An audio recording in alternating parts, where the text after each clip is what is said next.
the Hamp, and basically started doing pre-shading on it, and pretty much done with it. And when I pre-shade, it's not pretty by no means whatsoever. It's all crooked. I think that's the way it should be. Anything straight, I don't. It's to me is a waste, because once you get it crooked and once you fill it in, you'll never see it. And I think it gives it a better, different shading areas once you get the base coat on. So I got the top done, sides here, if you can see it. Got the bottom, and I always go heavy in places and lighter in some just to break it all up.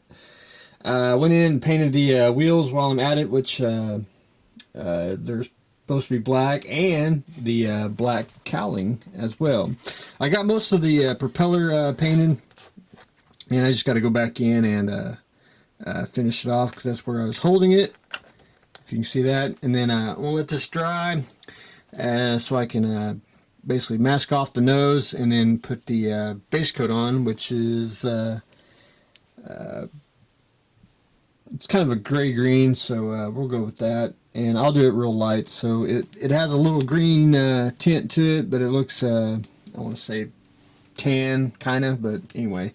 It'll look good, and I'll get that on hopefully maybe this week. If not, it'll probably be the weekend for sure, because painting is always on the weekend. It's just the way it just happens to work out that way. But anyway, it's taking shape, and we'll try to keep it, since it's not pre-war but early war, it really doesn't have too much the faded paint stuff, which that's not a big problem anyway. I did get the canopy on, and I used micro crystal clear to get it on.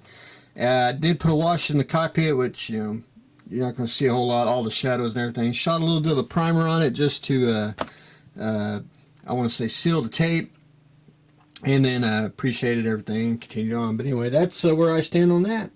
So the Hamp will be getting close to the painting stage.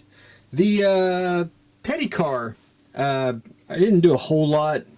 I did go back in and I went ahead and painted the I guess the foam that goes around the frame here. I tried doing a little bit of the tape, and I went to the craft store last night, looked for a little thicker tape. I really didn't see any black one, and I really didn't want to buy I can basically take like Tamiya tape or a masking tape, put it on and paint it black. I just didn't see that was a viable option, so I went ahead and just painted what you can see, because once you get it in the car, you're not going to see a whole lot of it anyway.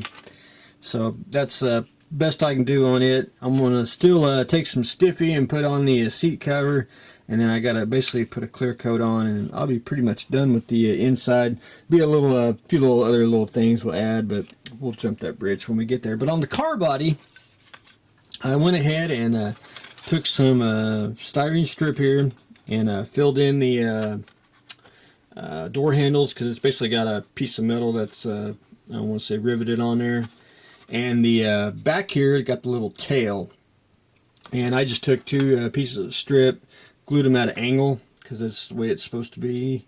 You see it on the real thing.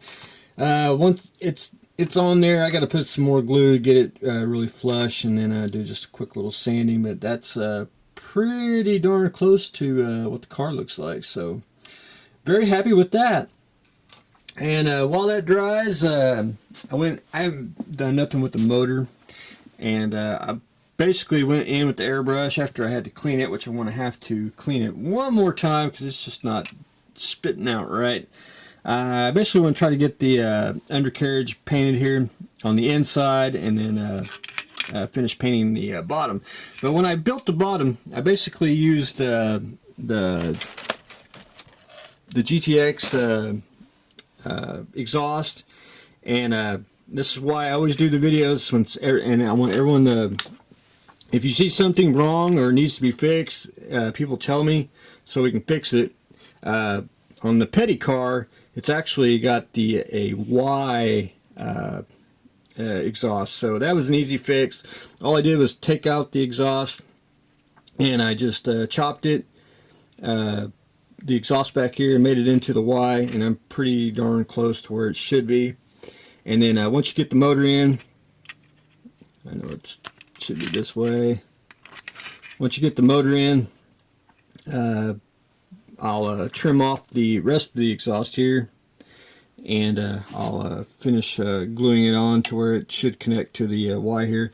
And it'll be pretty darn close, so it'll be good enough for government work. So that's where I stand on that, and I just got to finish painting. You can tell where I didn't clean the airbrush out. It's a little darker, which we're going to dirty it up the bottom just a little bit. We'll do a little weathering on it, and so it'll be unique and cool all at the same time.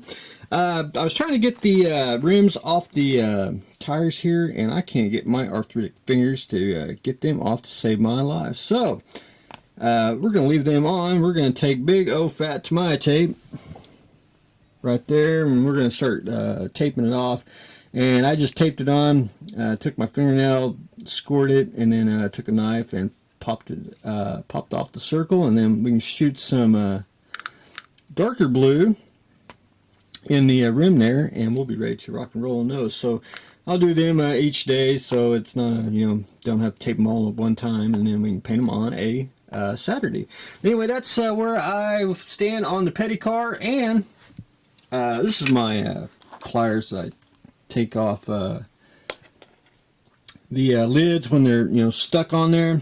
And these are my special pliers because I found these in the middle of an intersection while I was pulled up to a red light, and this was like 16 years ago, and I opened the door, picked them up, and I've had them ever since. Just one of those tools that you always remember and you've always just had, and I've just always used them for paint bottles. So anyway, they're my special paint bottle pliers that'll show the world. But anyway, that's what I have got going on today. I'm going to have a little bit of a shed update, so stay tuned for that. Petty car, slowly but surely, we're getting pretty much assembled along the way, and we are appreciating the hamp and getting ready to paint it. So stay tuned for the next exciting episode.